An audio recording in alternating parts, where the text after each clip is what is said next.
G'day there, Signets and Swanlings. 2012 Premiership player Nick Smith here.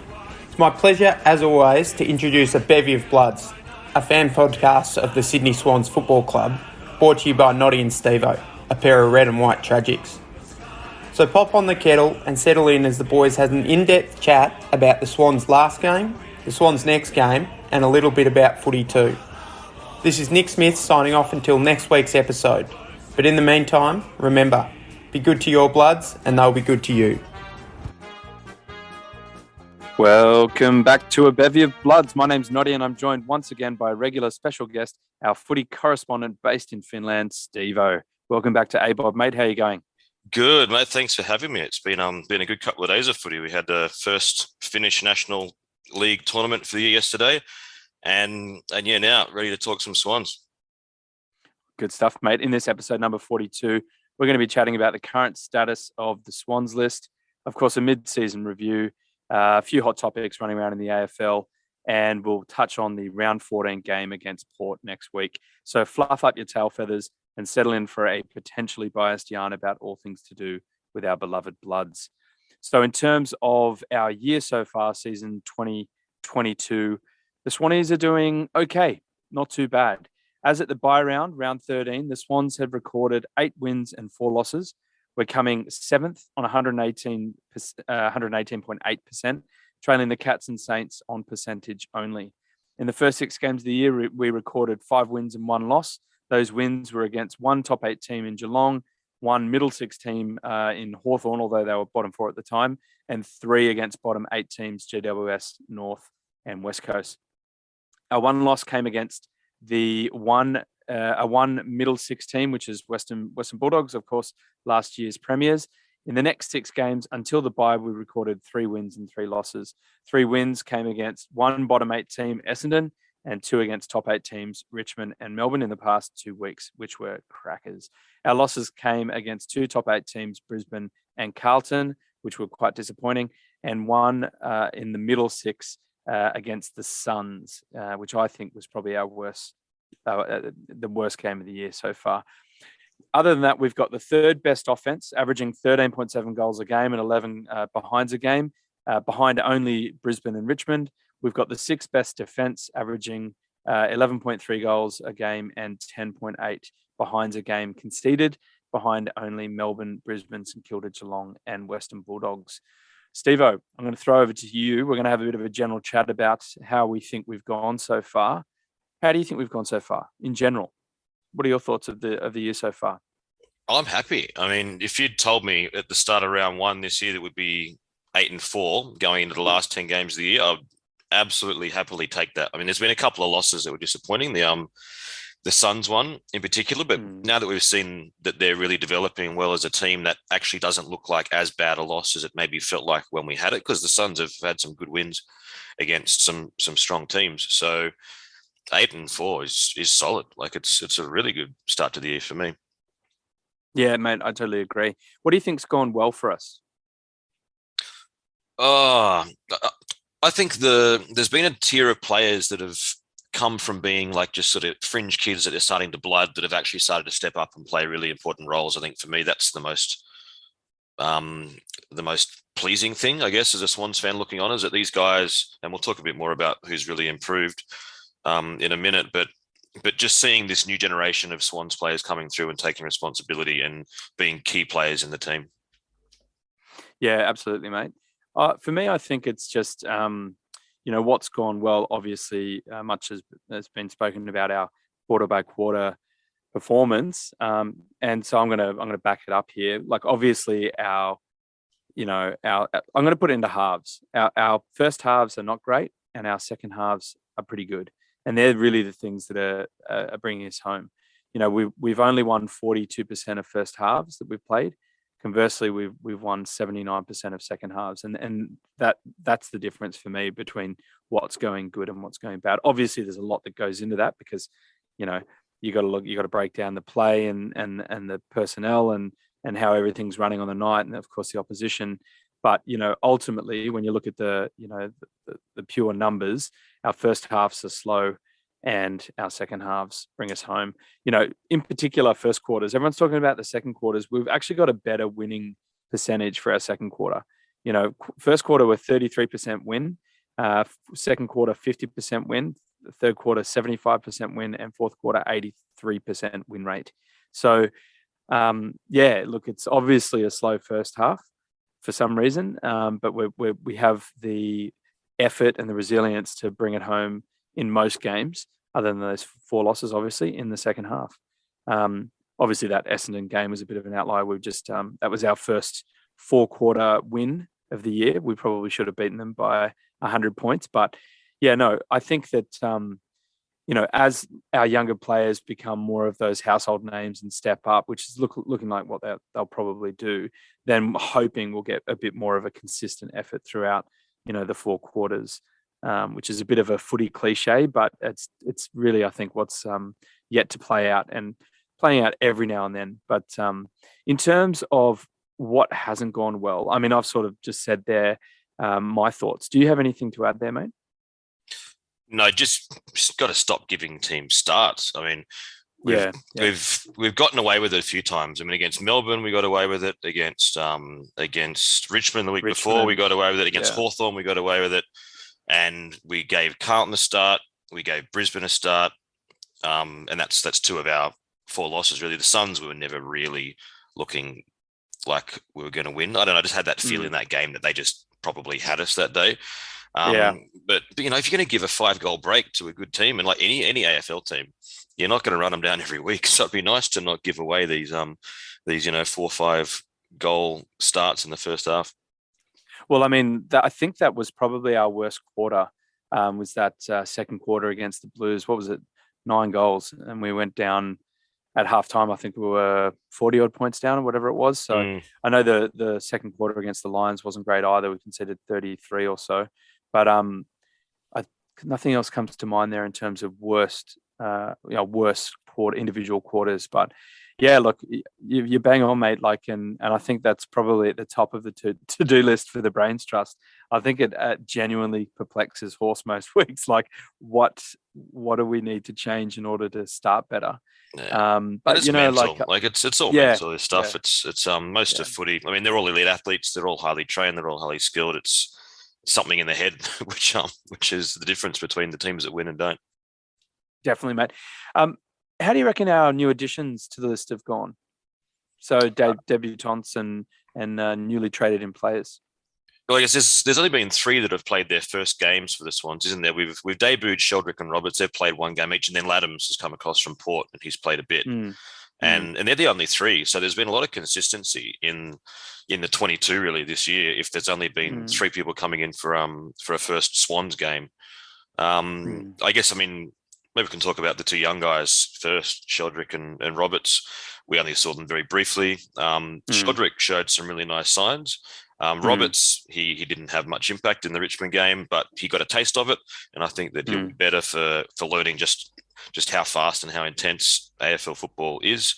And we go back to the reserves and keep doing well, and then push for a spot again at some point. Sheldrick's been injured for quite a lot of the year, so we haven't had much to look at with him either in the seniors or in reserves, really. Yeah, no, I think you're right there. And I think it was the opening, it was the round 1, wasn't it, against GWS out at Homebush there, and he was at that small forward role, and he looked really lively, Sheldrick. And it is a shame. I'm not quite sure what happened. It was something to do in his knee, and there was some procedure there, and I think he's obviously still recovering, but hopefully he's on the mend, because I think both those guys are very exciting, and they're certainly going to put a lot of pressure on the current team, for the rest of the year and probably next year more so. And that's not even including, the ongoing chat of Dylan Stephens and not that he's a midfielder, Gould, but we'll touch on him in a moment. So the big lad, mate, what have you made of his game so far? I've liked him much better when he's been the sole ruck and Hickey's been out, actually. And I say the same for Hickey, actually, for both of them this year. I think that I don't know, the 2 rucks, it's a hard one because they're both very good players and they're both absolutely worthy of playing every week in the seniors. Whether they work well together, I'm not sure. We've only seen a couple of games of it. But Laddams, when Hickey's out, looks like an AFL player. You know, I mean, he got run around by Max Gawn, but he's not the first AFL ruckman to get run around by Max Gawn. So it's hardly, hang your head in shame material. Yeah, I like him as a soul ruck. I think they both are good soul rucks. It's actually a tough one. But I think either way, even if Laddams doesn't play much for the rest of the year, or they tandem with Hickey, doesn't really matter. What we do have there very clearly is a guy who's going to be a very good ruckman for the next 10 or so years, and it's like a post Hickey ruck looks pretty solid with him. I think I'm trying to recall the games that they actually went dual rucks. I think it was Bombers and Laddams. Yeah, so it was Bombers and Carlton before Hickey's toe went. You got a funny toe. Actually, did he play he was listed to play the Carlton game, so he must have. That's right, he did. Both of the ruckmans got really shown up by Tom de Koning in that one. So we're one big win against Essendon, who are a bit of a rabble, and then we had that rather disappointing loss against the Blues, which, other than the second quarter, we really could have won. And I agree, it's a bit hard to say, are we more successful with two genuine rucks in the team because we're 50-50 in that regard. But I'm the same as you. Maybe it's a pride thing, maybe if the ruckman knows that they're the key ruck and then they're being supported by a forward or a back who's coming in, then they play up or something. I don't know. Maybe, as you say, a lot of it's mental, but I tend to agree with you there. And I think early on in the season, Ladd had looked a bit sluggish. I think he's worked his way into it, and he's certainly had some real high points. But I'm hoping that, just as he continues to gel with the rest of the midfield, continues to get all those lessons from Coxie, that he'll really, obviously do well the rest of this year, but, hit the ground running next year.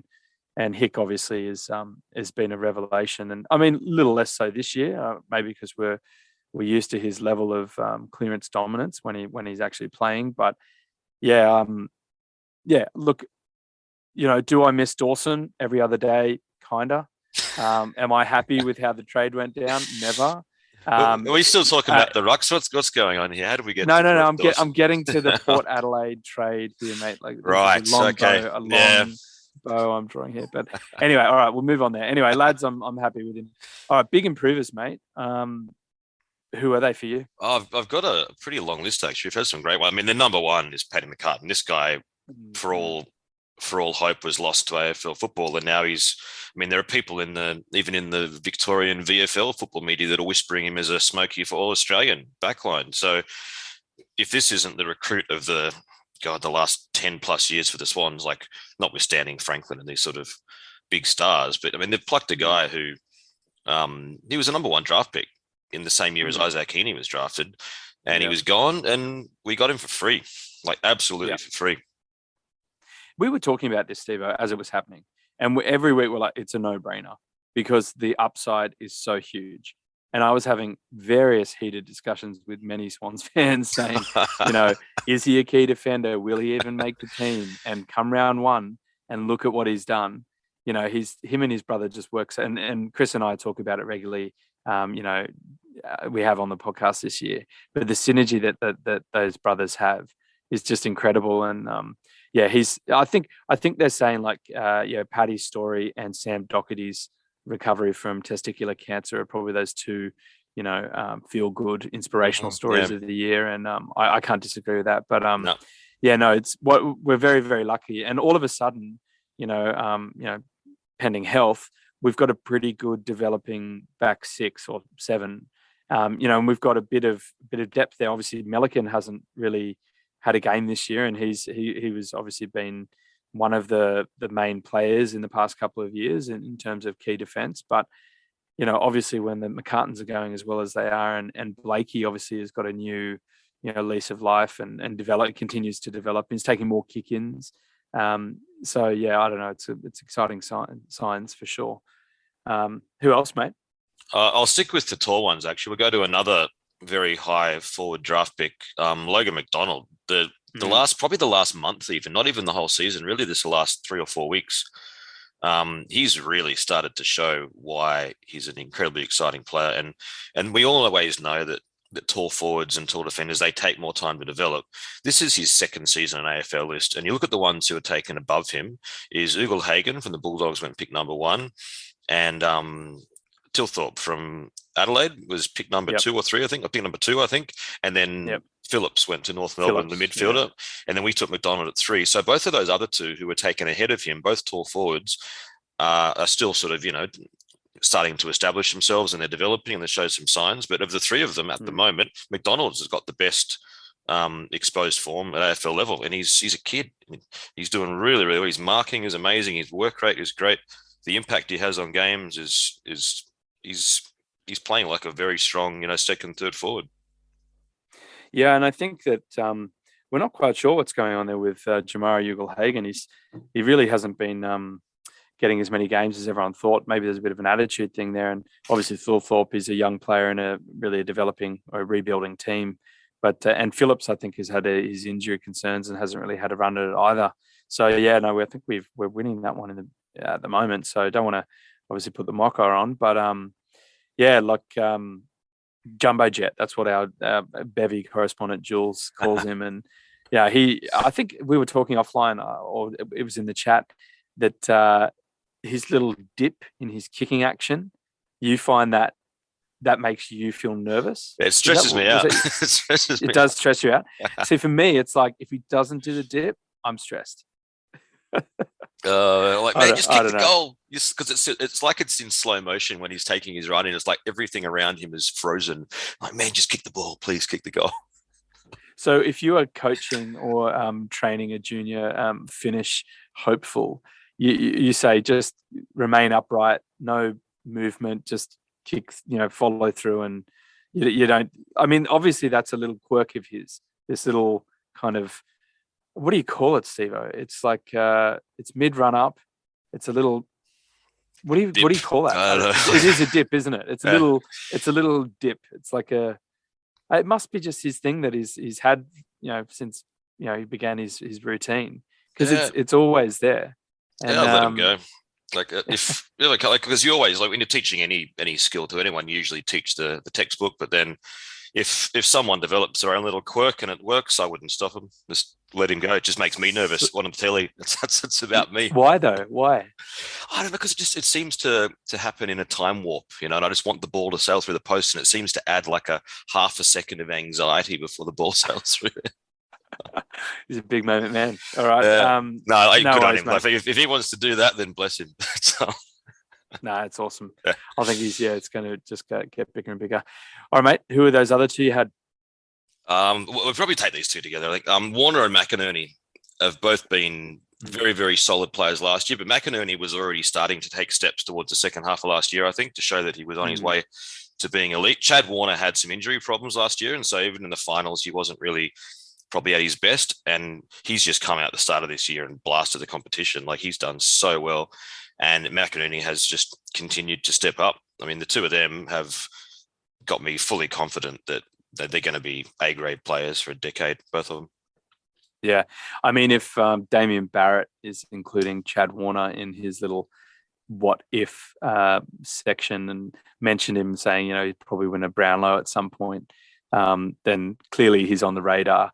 I don't know how Mills isn't, but anyway, it's nice to have some sort of recognition. But yeah, Chad, I mean, obviously a lot was spoken about that moment after the Richmond game, but I just love the way he goes about it. He's just he's brimming with energy. He's tenacious. He's ferocious, and I just think they picked a real good one there. And let's hope his younger brother can keep developing the VFL, because I've heard they're different styles, and we've seen a bit of footage there, different styles of player. But if they've both got that similar approach and that hardness on the ball, then it could be a good thing having two Warners on the field, like having two McCuttons on the field, mate. But I'm with you with Juzzy. He's a barometer. Obviously he's having a few quiet games, or he's had a few quiet games. But I mean, that shows you he's a role player as well. I think he steps up when the game's on the line. And against Melbourne, he did in that last quarter against Melbourne. He had a pretty quiet game, and he had 5 or 6 touches, like good important touches in that last quarter. Yeah, what was that game where he had all those touches in the fourth quarter and got us over the line? I'm going back through here off the top of my head. Was it Hawthorn, or was it? I can't remember now, but it was one of them. So I don't remember either.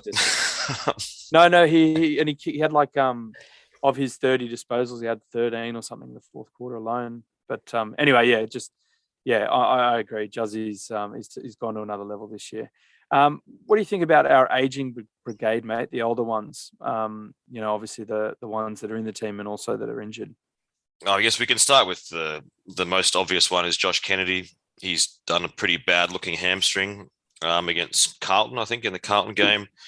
Managed to get himself suspended at the same time as getting himself injured, and he'll be out for a long time. I mean, maybe late in the season, he maybe comes back, and he's what? Is he 32, 33? He's getting well past 30. I think he's at least that, yeah. Yeah, so he's getting older, and even if it's an 8 to 10 week injury and he's ready to come back and push for selection towards the end of the season, you've got a guy who's missed a whole lot of footy to then bring into a potential finals campaign. It's a risk. I mean, I really hope he comes back. I do, because I like him a lot as a player, but this might be the end for Kennedy, unfortunately. Maybe. He'll know. I mean, he'll know better than anyone where he's at, but... So we're not going to deep dive into salaries and everything this episode. It's something, it's all a continual work in progress, but you would imagine that if he didn't extend, we're going to talk about that in a moment, that there'd be a bit of cash there. So that frees us up there, but that's sort of in the next section. We're going to touch on that sort of stuff. So we'll move over, mate. Who else you got there?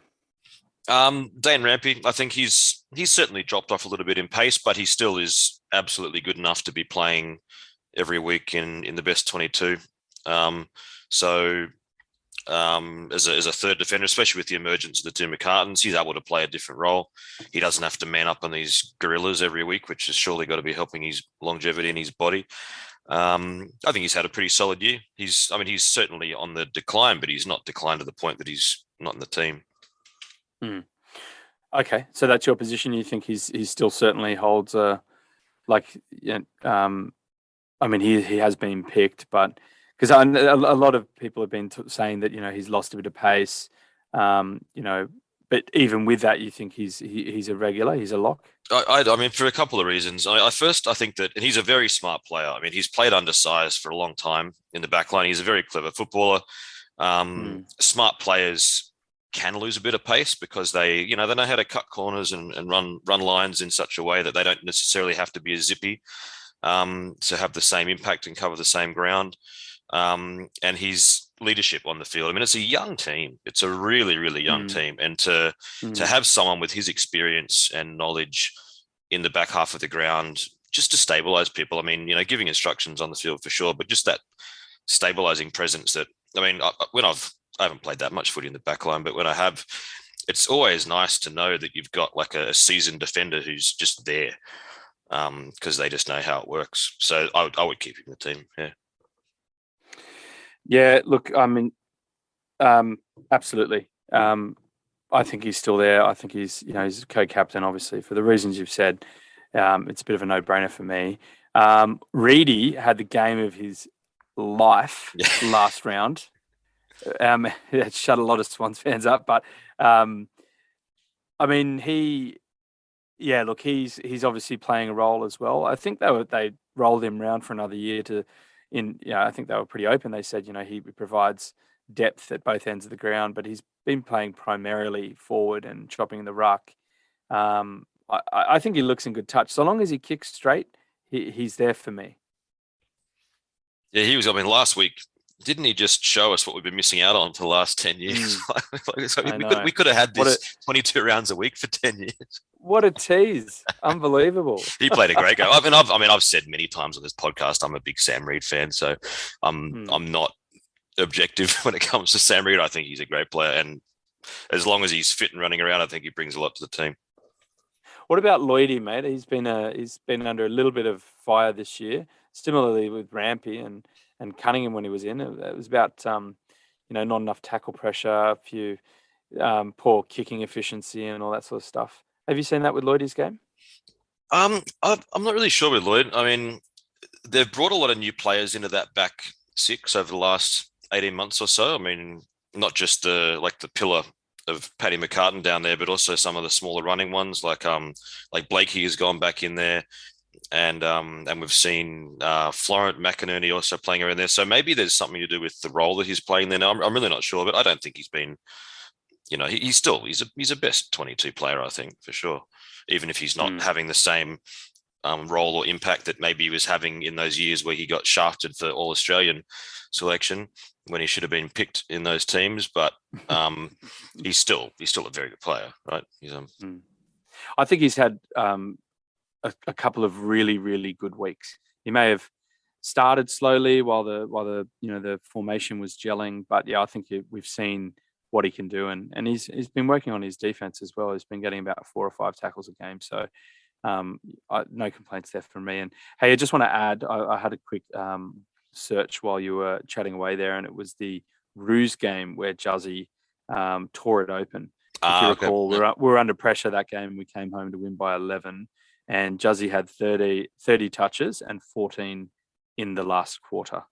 And just similar like in that Melbourne game, he sort of could feel the tension and went about it and just said, "Here, I'll do this, guys. Leave it to me."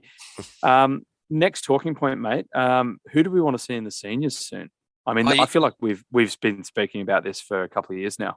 You know who we didn't talk about with the older ones? Buddy Franklin. He's fine. He's perfect. Oh, yeah. Oh, we forgot Buddy Franklin. Yeah. Oh, that guy. Yeah, cool. Because he's playing like a 22-year-old. That's why we didn't think about him. Rolling around. Yeah. If he doesn't want to play full forward, maybe he can be a small forward or even a ruckman. Wherever he wants to play, no worries, mate. He'll still kick 5 a week. All right, mate. Who do you want to see in the seniors? Who's gonna come up? It's a tough question because it's a pretty deep list, isn't it? I mean, it's very hard. Like if you're talking about at the moment, guys like Campbell, Dylan Stevens, they're solid AFL quality footballers who aren't getting picked every week. So when you've got them not even getting in the 22, then like that next tier of players down that's trying to fight for a debut potentially is really, really tough. I mean, the one that's always talked about is Gould. He's the one that is constantly coming up. When are we going to see him? I think with Gould, honestly, if he's good enough, he'll get his chance eventually and he'll be fine. And I don't think we need to stress about it. And if he's not meant to be a footy player, AFL player, then maybe he's not. But if he's good enough, he'll get his chance eventually. I put it on the record last potty with Chris that I've got the sneaking suspicion he might debut against Port. But of course, that's largely unfounded and it was really emotional. But no, I think obviously Colo Reardon had the concussion and Fox came in last week, and you'd think that Fox holds. And we're going to go over this in the preview. But yeah, look, it's like, when will Gould debut? I think this question has been on the minds of Swans fans for a couple of years, really since we picked him up because it was touted to be ready. He was ready to go. It was 100 kilo 18-year-old. He's been playing seniors in the Samful and he was ready to go. And obviously, he had the likes of those players we've been speaking about, Reid and Lloyd. Rampy and Lloyd. Obviously, Lloyd's a slightly different role, but yeah, look, the thing I will say, and I probably haven't given it enough coverage in the potty this year, in the VFL games that I've watched, I think Gould probably couldn't be. He's probably doing enough to come in if a hole opens up. Like, I think I'm not saying he couldn't be playing better. Players can always be playing better, but I think he's been playing pretty well, certainly than compared to last year, enough to say, I think he's probably ready to go.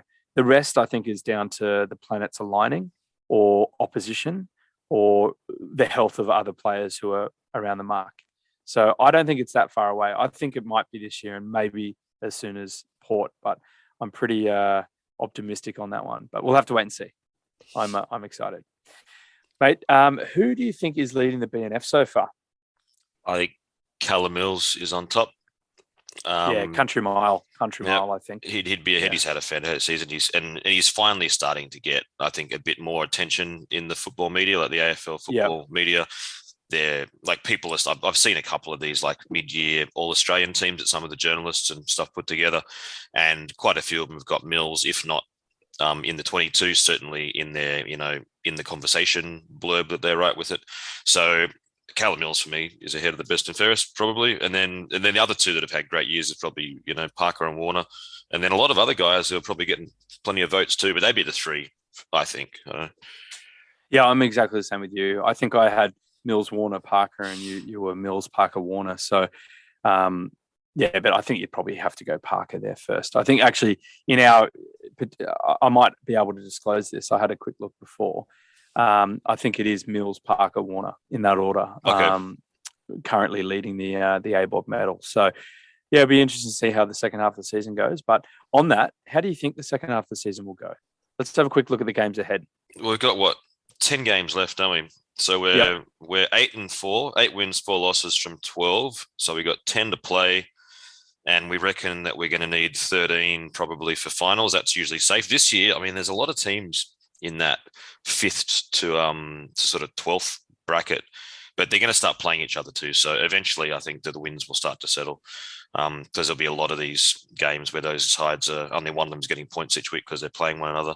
So let's say we need 5. If we look a bit forward in the fixture, our next 2 is Port away, St Kilda at home. Both of those are tough games, so I'm not going to bank those wins by any stretch. Then Essendon, you would hope that we would beat Essendon. That's 1. Then after that, we've got Bulldogs at home and then Fremantle away. Bulldogs at home, that's a very winnable game. Fremantle away is tough. Fremantle are looking really, really good. Whenever I've watched them, I've watched them just blast teams off the park the last couple of weeks at times. When they click, they go like an avalanche. And then we've got a stretch of 3 games. So we've got 1 win that we reckon we can definitely get, which is Essendon. That's 1 of the 5. And then we play Adelaide, Giants, North in consecutive weeks. So that's 4. And then after that, we finish off with Collingwood, St Kilda. So if we can get Essendon, Crows, Giants, and North, then 1 more out of Port, St Kilda, Bulldogs, Fremantle, Collingwood, St Kilda again. If we can get 1 more of them, that should be enough for finals, you would think. Does that sound right? Yeah. Yeah, totally. Yeah. And then obviously that's just to make the 8. But then if we want to push higher, then we really need to be at least challenging those 50-50 games. But winning those, like you said, like the Bulldogs at home, one of those Saints at home. It's going to be tough. It's going to be tough. It's probably going to be 16, going to come right down to it. Top 4. I remember last year we did this towards the end of the year, I think, and because we missed the top 4 last year with 15 wins, we missed out on percentage, and that didn't get us in the top 4. So you're looking probably 15 wins and a strong percentage, or 16 wins is roughly where you need to be for top 4 a lot of years. So that means that we need to win another 8. Right? 8 out of 10. From 10, yeah. Yeah, that's tough. That makes it tough, yeah. Yeah. And there's a lot of teams ahead of us that are on some good wins. I mean, if you look at the teams that are ahead that are already in the 4, Melbourne, Lions, and Fremantle, all 3 of them are already 2 wins ahead of us. Fremantle's played 1 more game than us, but still.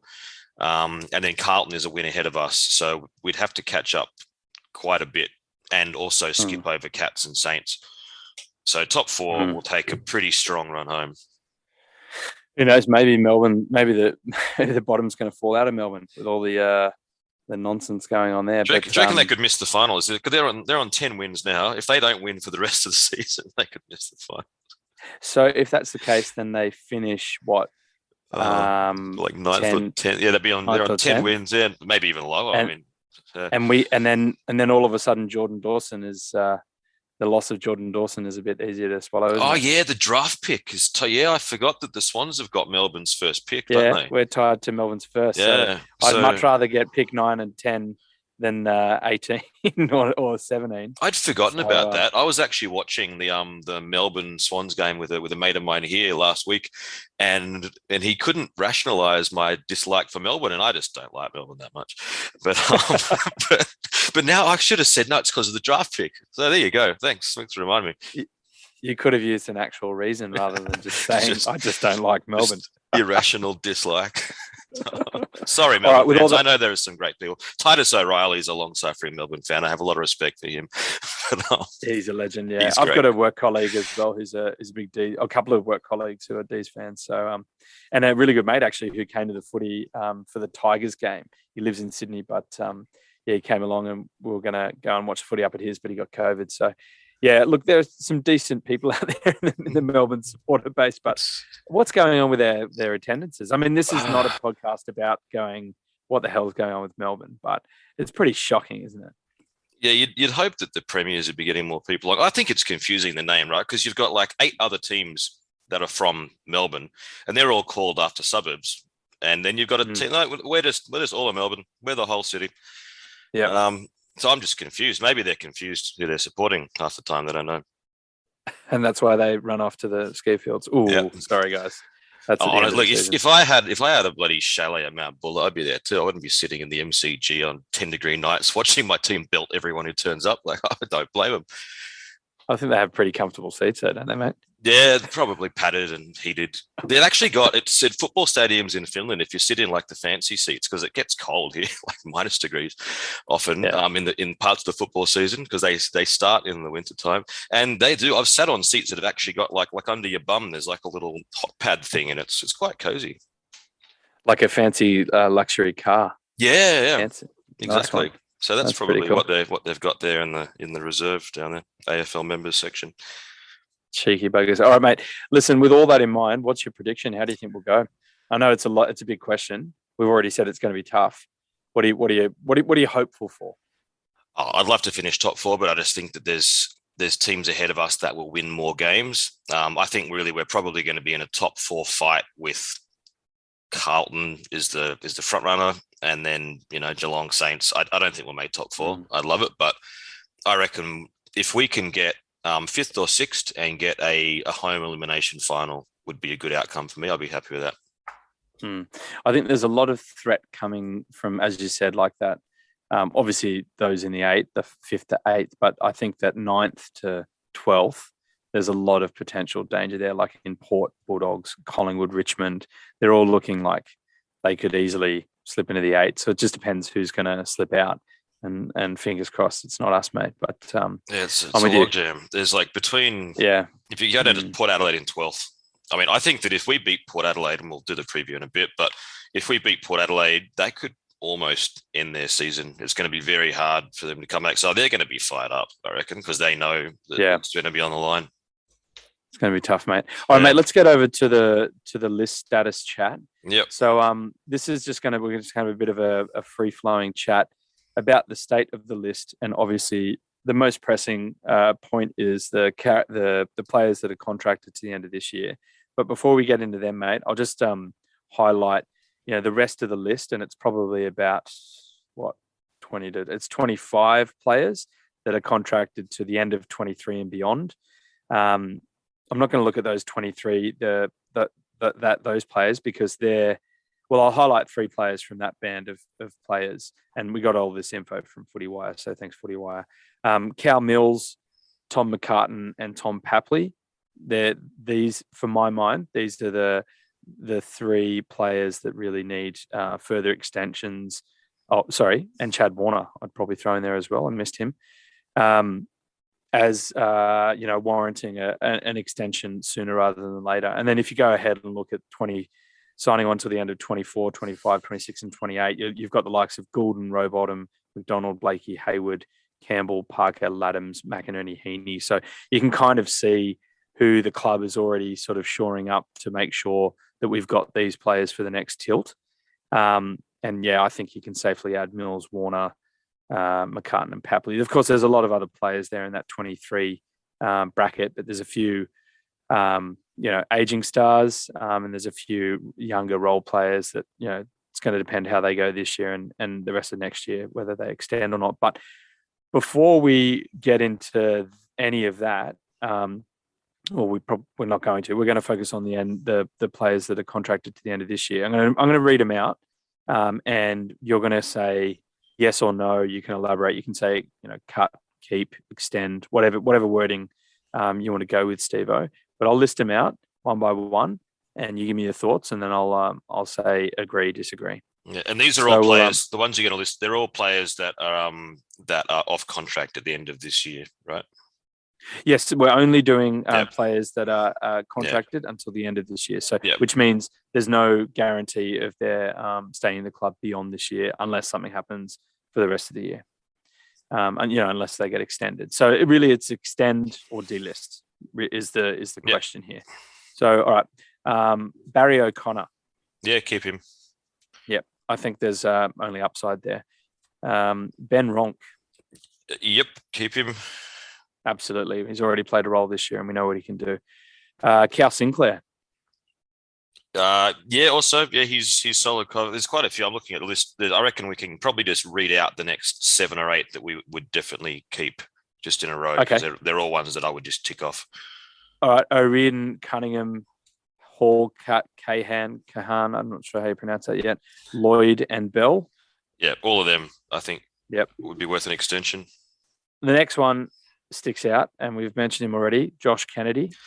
Yeah, he might retire. I mean, we've talked about him. We probably don't need to go back over it. Hopefully, he's able to get more footy out of his body, but we'll see. Maybe if he's good, do you extend? Because I don't think he will be good for the rest of the year. So do you extend knowing that he's not going to play for the rest of the year? Yeah, probably on a lot less money. But he'll know if he's got another 22 matches of football next year that he can give. 25 matches. I think that'll be it. He's the sort of player that's surely got to that point where he has some say in when the time gets called. What is he? 289 games. Consummate clubman. I think I agree with you. Should be able to have a bit of a say in the matter, but obviously it comes down to dollars and stuff like that. Stretch McAndrew. Yeah, keep him for sure. Yeah, Dave. I mean, he hasn't seen much of him, but he certainly looks like a player who could be good in the future. What we saw in that preseason game. I'm very excited by this bloke. Ex-rugby union. I just think he's got that Mike Pike story written all over it. I think you've mentioned previously. All right, Buddy Franklin. Who's that? Yeah, just give him whatever he wants. Yep. But that's a good question. Does he get what he wants, or does it have to be reasonable? I'm sure. Would you give him another $1 million for a year, or would you go 500,000, like half of what you? I don't know what everyone else is on, but I would give him as much as I could afford. Right. But if it means losing, so that's what it comes down to. If it means losing the likes of Chad Warner, but then I would say I can't afford it. I wouldn't consider. Yeah, like I would give him as much money as you can get within the salary cap without having to compromise any of these other ones that we want to keep. I think he's worth what a leading full forward is worth, but not the. I don't know. It's a bit hard. Yeah, they'll hard figure to say it out. In dollars figures. He'll play on. They'll figure his money out. I think we'll be fine. Buddy's playing another year. Yeah, definitely good to go. All right, Lewis Taylor. Probably not. I mean, because you got to clear a bit of space on the list every year, don't you, for the draft pick? So you got to bring in I think minimum. Is it still minimum 3? They changed some rules over COVID, and I forget what's been changed back and what hasn't. But he'd probably be one that would be unlikely. At least I'd have him below all the other ones we listed previously. The other fringe guys, I'd have him below them. So he'd be on the probably go list. Yep, same. He's just showed a lot of potential, and for whatever reason, he's done well in VFL or racks it up. Not always efficient with his kicking, but whenever he's come up, he hasn't really taken his chance, which is a shame, obviously, with someone who had such a bright start. But anyway, Ollie Florent. Yeah, keep him. He's great. Massive two ticks. I'm a big fan of Ollie Florent. Oh, Flo. Paddy McCartan. Yep. Absolutely. Yeah. Give him what he wants to. Yeah, exactly. Give him 4 or 5 years now. He's probably on rookie money, right? He's got to be on a basement contract this year. I think he'd be on 80 or 100. Give him something more. Like that. Give him lots more. He's definitely worth about 5 or 6. But he's a gun. Robbie Fox. Yeah, I think he's important depth player and some experience. I would keep him unless they need to trim space somehow, but I wouldn't have him at the top of my throwaway list. Yeah, and I think if you ever needed to really do a job like a tag, I think he could probably do it, because that guy can run, and he's a smart footy player. Ryan Clark. Yeah, I sort of think of him in that same like Lewis Taylor category, that he just doesn't look like he's ever going to break into the team.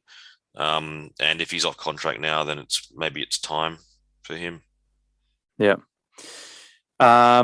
Ham Crayfish, Sam Naismith.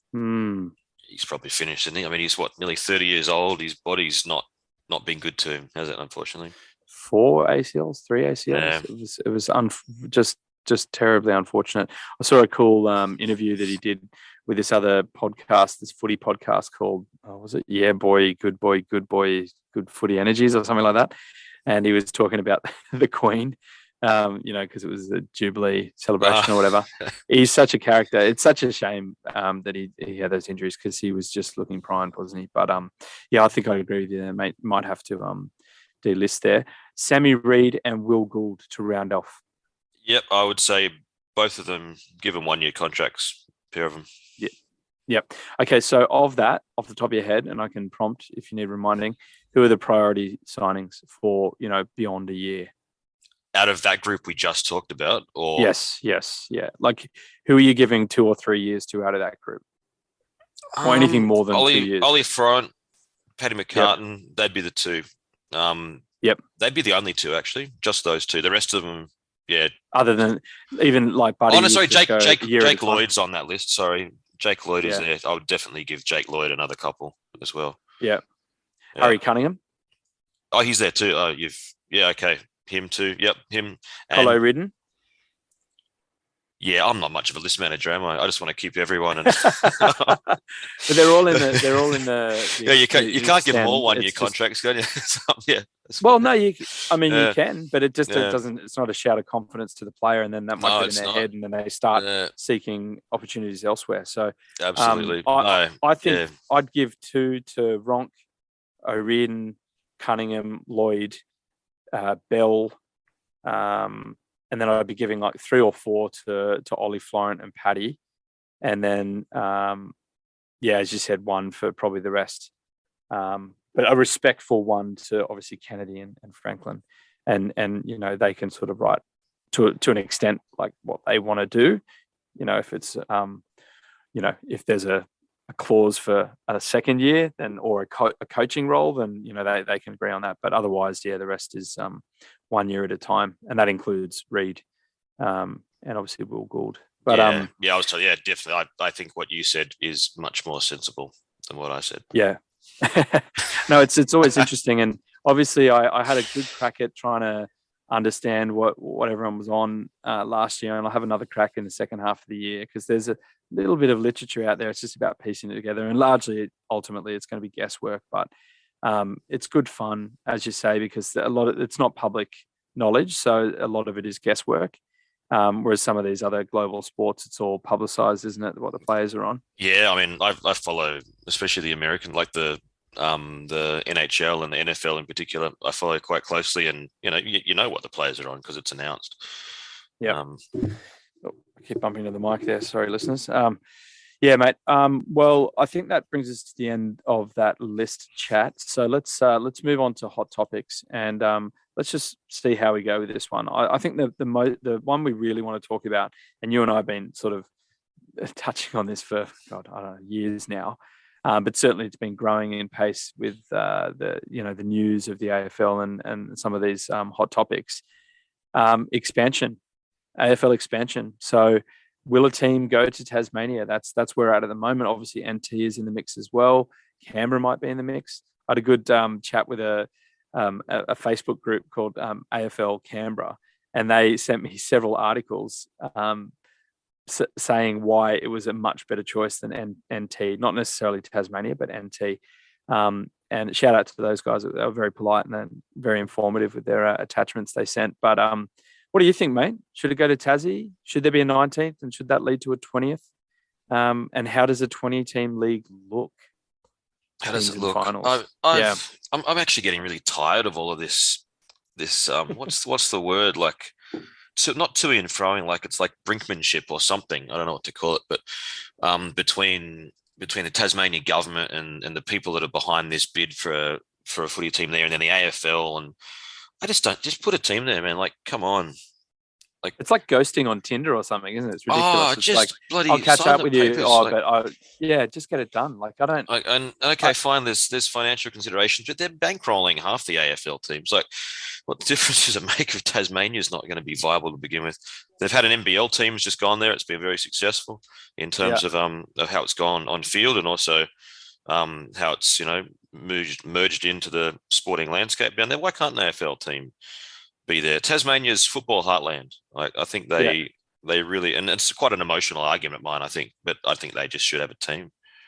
Yeah, and sometimes that's really what it should come down to. There's articles out there. It's been published that you could actually say that the push into Western Sydney has categorically failed financially, and in terms of like numbers, percentage of kids playing Aussie rules as opposed to rugby league and soccer, it's failed. What is it, like 11%? And that like a minimal increase, I think actually negligible. It hasn't increased. Plus the whatever millions it is that they pump into both the Giants and the Suns each year. Is it 10 mil a piece? It's something like that. I don't know what the numbers are. To keep them afloat, right? And so if that's what they've had to do for the past decade of this push into these, yes, like I will acknowledge they're the growing market. So, financially it makes sense to put a team in a population that's growing. If they say that, Tassie's not growing, so it's not, there's going to be no growth because it's a business at AFL House, right? I know it is a business. I shouldn't be flippant. It is a business. You have to make money. But how is Heartland not going to make money? You can't just throw a product in an area like Western Sydney that's not from there and expect it's going to go better just because you've got this natural influx. And obviously coronavirus really put a halt on the natural numbers of people coming into the country or just people moving around in general. But yeah, I just think that this talk, and this is the last thing that Gil has said, the talk of, Tasmania is not going to get a team until they build a new stadium. I laughed at that. I texted you, Steve. I said, hang on, was the Giants stadium, is that brand new? And same with the Suns? Because I thought that they were old stadiums. And I think you said that they were, right?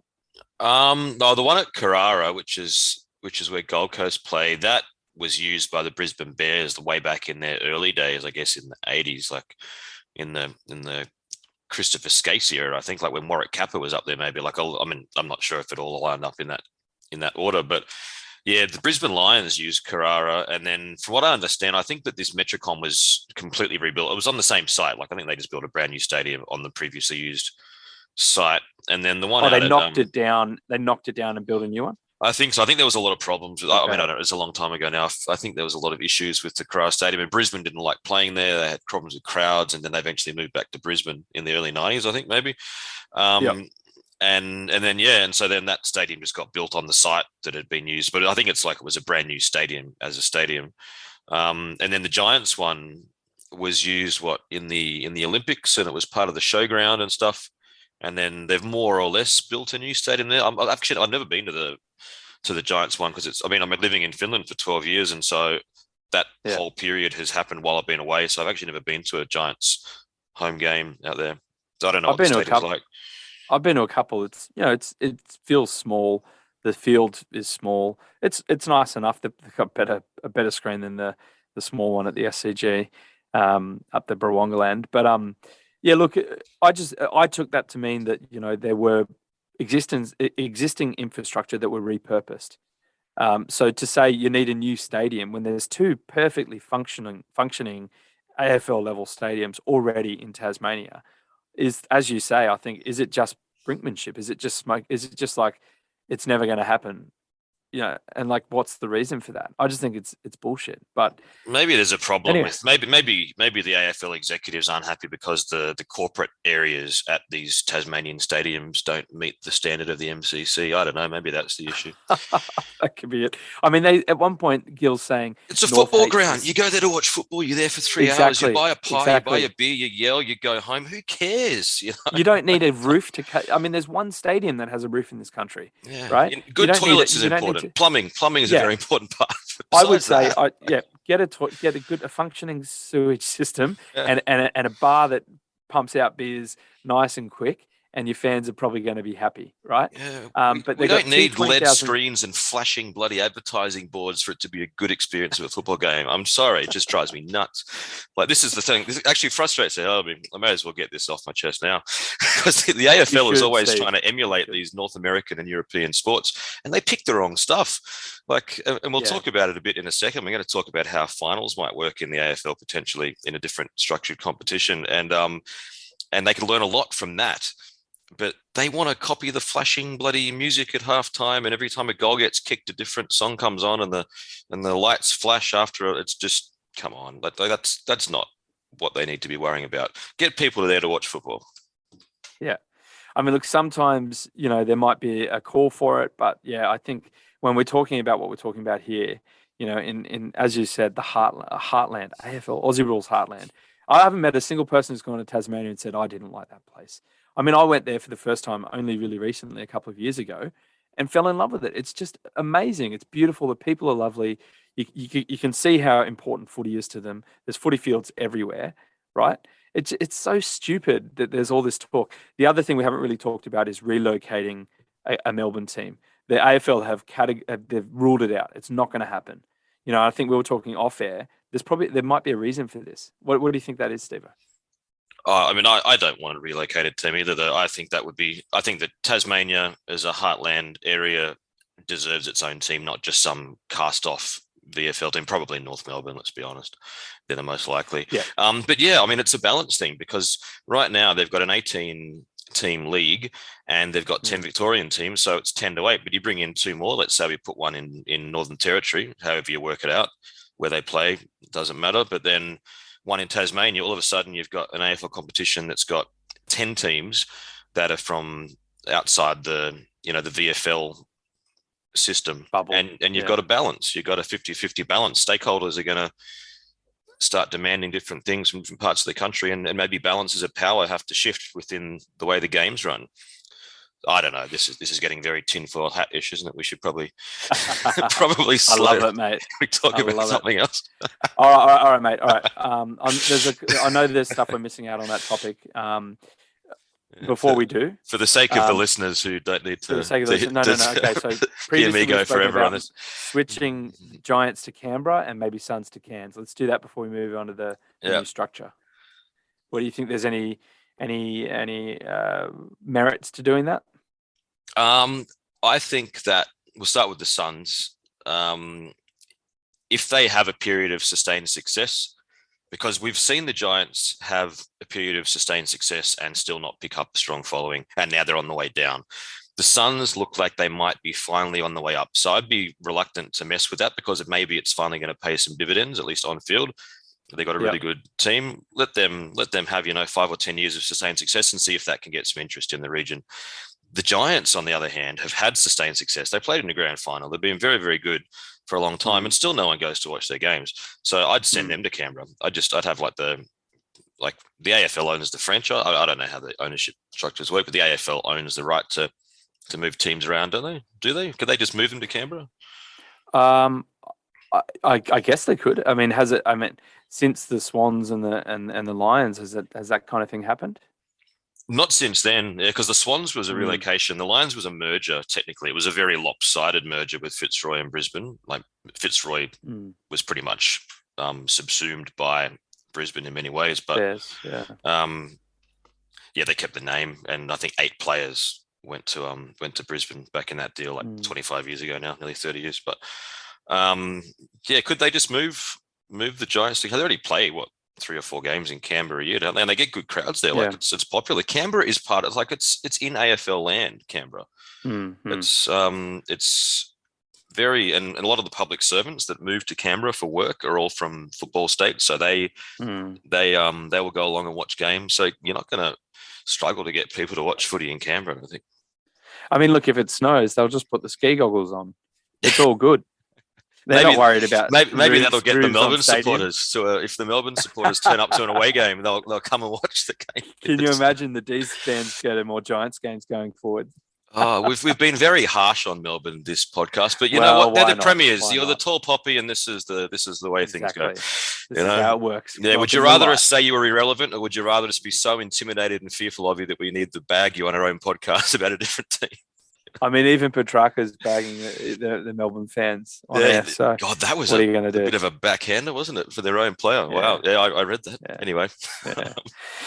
Hey, okay, so let's think about how that league would look, a 20-team league, okay? And we've spoken about this. We've thrown some ideas around, so I'm just going to read them out, and then we can say, yes, that will work. No, that wouldn't. Okay, so 19 rounds, one bye. So the one bye thing is consistent, right? Same as current. Obviously, we're increasing to 20 teams, right? Each team plays each other once. So it's on a 2-year cycle. So in year one, the Swans will play, the Pies at the MCG. In the second year, the Pies will play the Swans at the STG.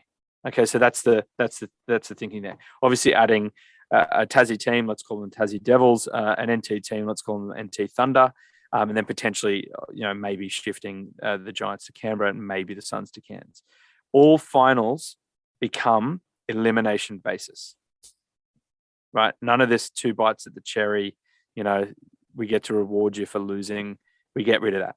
Other leagues have it. We just got it's a mental shift, right? So then you've got quarterfinals, semifinals, prelims, and grand finals. And the only difference is it's the same sort of thing. You just add, 9, 10, 11, 12. So you could kind of call quarterfinals wild card round. But what do you think of that? And then the other thing is, I would add, a few people have mentioned this online, is reduce list sizes to 40. So you immediately have at least fringe players who are AFL level that could go to these other 2 clubs. 36 players, that have 36 players for each team that came from other teams. So wouldn't mean diluting the talent pool, so to speak. But what do you think about some of those points I've just listed out there, Steve? I'll start with the last one. I think I don't really buy this diluting the talent pool argument that I've heard from quite a few people. I reckon you're always going to have a certain number of elite players. They might get spread out a bit more, but in terms of the fringe players, the depth players, there are plenty of people on VFL lists, waffle lists, Sandford lists, in other state leagues that would be perfectly capable of coming into the AFL system. I think if there was another 88 jobs available, I don't think that's a problem. It's the last of my concerns, really. I tend to like 44 because it's 22. I just kind of, I'm with. I know they're a little bit more than that, 47 at the moment, but I like 44. I think, but I don't think we need to drop them necessarily. Yeah, and in expanded finals, I mean, if you go to 20, I think it's pretty clear that you can't have a final 8 because that means you're going to have a lot of boring dead rubber games. And okay, we know that in any season, the only teams who are likely to win the premiership are probably the top 3 or 4 usually. But that doesn't mean you can't have an expanded final series, which keeps it more interesting for longer. So if you had 20, I mean, there's probably 2 ways you could do it. You could either do a top 10 or even a top 12 and have some sort of wildcard system. Exactly how that would look would need to be figured out at some point. But yeah, like you said, like every match being elimination, I think makes it really exciting. And the AFLW does it already. So there's already a precedent within the elite AFL competitions. In the women's footy, they have like every final is knockout. You can do that in the AFL. And I think that'd be exciting because it means that instead of all of these pointless games in the last 5 or 6 rounds, these lower teams actually have something to play for because they're playing for exposure. They're playing for an extra game. They're playing for extra chance to be in prime time in wildcards or in finals.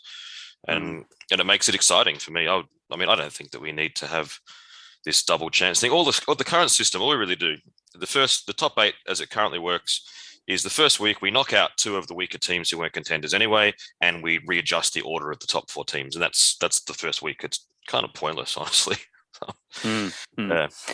I like the idea of elimination basis. I'd probably say the opposite if the Swans played well all year and then got knocked out the first round. But look, if that's the shift that's required, then obviously it just takes a bit getting used to. But I think it will be fundamentally better for the comp. I actually had a second, type where it went as far down as 16th.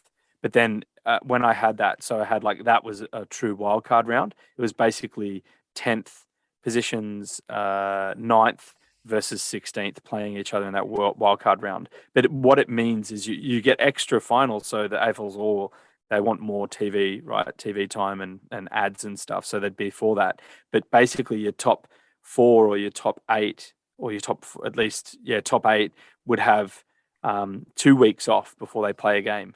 And I don't know if that's too much. I was chatting with my dad. He said that's too much time for a team to have off before the finals. It goes either way, right? You have a rest and then you lose the game because you had that rest, or you have a rest and your injured players come back and then you win the game. So I don't know. Do you have a thought on that, just real quickly? I reckon how many weeks off is appropriate? I mean, that's hard to know. I mean, they're elite It's athletes, case by case, they get managed, yeah. And you've seen this actually in the NFL a few years ago with the New England Patriots. They're incredibly successful teams that they had with Bill Belichick, the coach. I found out last year or the year before what they did, because they would often have this week off because they would get the first rankings, and because they didn't want to lose their routine, they would make sure that they went through the entire routine of playing a match, everything with the timings, with the breaks, with the halftime, with the extended halftime for the Super Bowl game. So it's all about how teams prepare for it. What I would be reluctant to do with something like that, where they've got 2 weeks off, is it means that for 2 full weeks of the finals, we're not seeing the best teams playing. We're just sort of seeing the also-rans kick around. So there's got to be a balance, and probably 1 week is the extent there, you think? Yeah, probably. All right. Yeah. All right. Well, I mean, we've got our thoughts so far on air. It's out in the ether now. Whether or not anyone's listening or anything will come of it, surely the licenses, the Tassie and T will happen hopefully before the end of the decade. But it's kind of crazy when you think of it in terms of that. But all right, so that's us. That's our position. We were going to touch on rules, but we're running a bit late, so we might skip and save that for next time, if you don't mind. Yeah, I'm happy with that. You don't want to listen to 20 minutes of me complaining about rules, so let's carry on. I just have to march a 50 for all your dissent, mate. Yeah, there'll be plenty. It'll be like a 150, I think. All right, mate. Let's get on to a quick preview. So, can you kick us off there? Sure, yeah. So we got a bye this week, so there was no footy at all for Swans fans. We've just been watching the other teams run around, which has actually been kind of nice. I quite enjoy these bye rounds because it's easier to keep track of 6 games rather than 9. But yeah, so Saturday, 18th of June, playing Port at Adelaide Oval. For I think the 4th time running, we're playing them at Adelaide Oval. It's been a while since we were at the SCG. 2018 was the last time we played them at home. COVID did impact that. So it's not as skewed as it might sound, because Sydney grounds weren't available at some points. And 1:45 p.m. Sydney time, so not local Adelaide time. So it's 1:45 in Sydney. And looking at Port, we haven't had a good run against Port, have we? I was looking this up. You told me, you texted and said, "Oh, you want to check this?" And yeah, we've lost the last 5 against Port. Yeah, we lost by 10 points last year. We've played them once a year, so we haven't doubled up on Port for quite some years. We lost by 10. Then before that, we lost by 26, then by 47, then by 23, then by 28.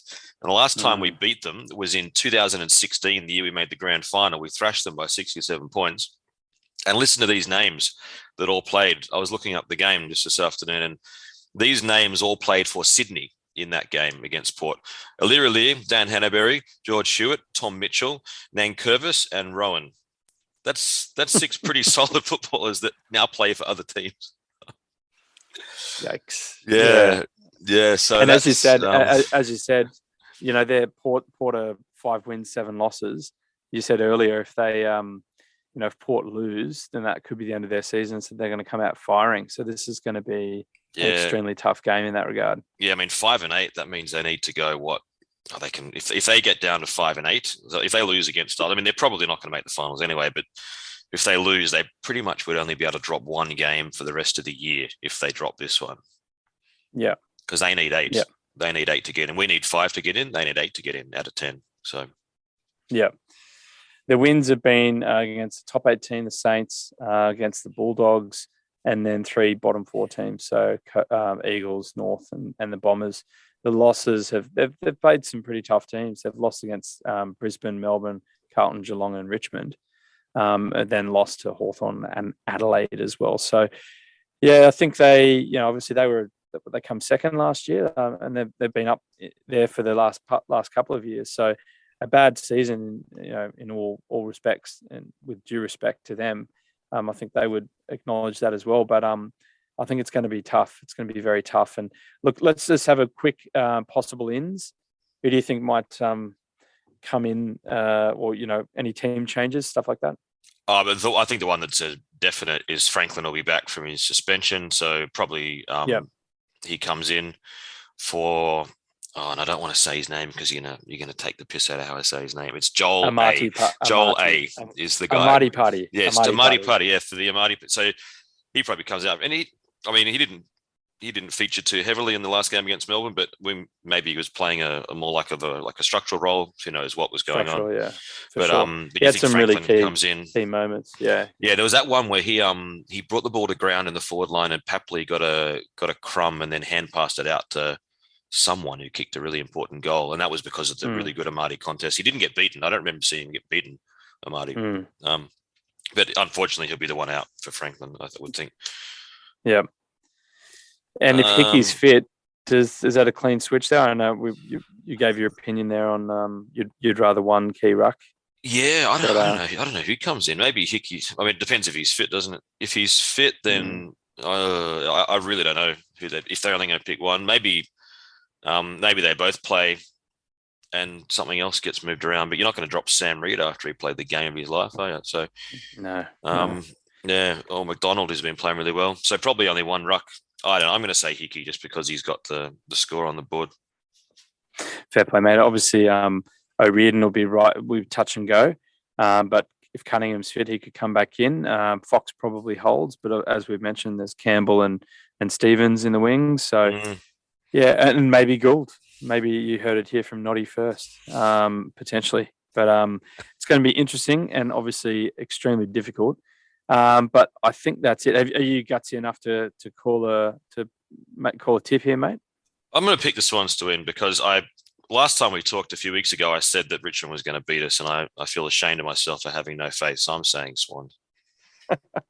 All right, I can't fault your logic, mate, and I'm gonna tip the Swans too, mate, because look, those last two wins have got me really excited. So let's see if we can break this 5-year losing streak.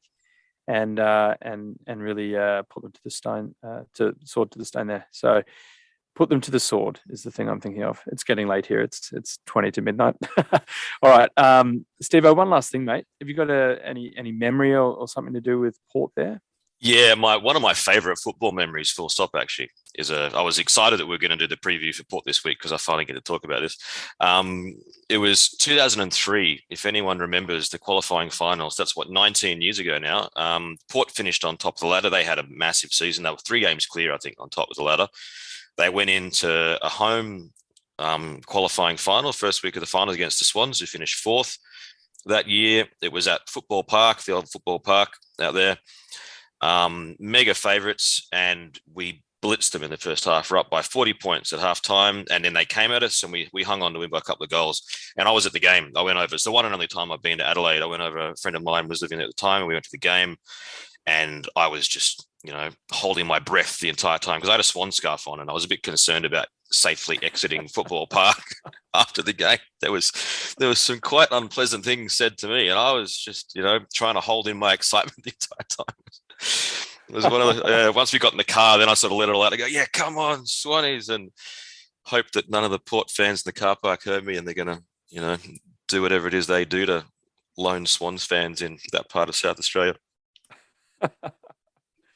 Oh, mate, I've heard they're pretty hostile there, and it was terrible. It was rough. Man. It was really rough.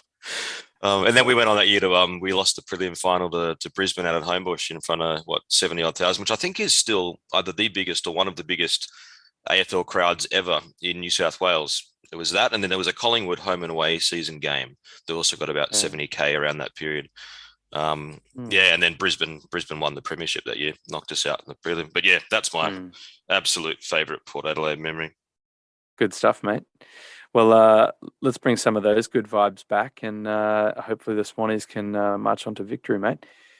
All right, that's awesome. That brings us to the end of this episode. A little long.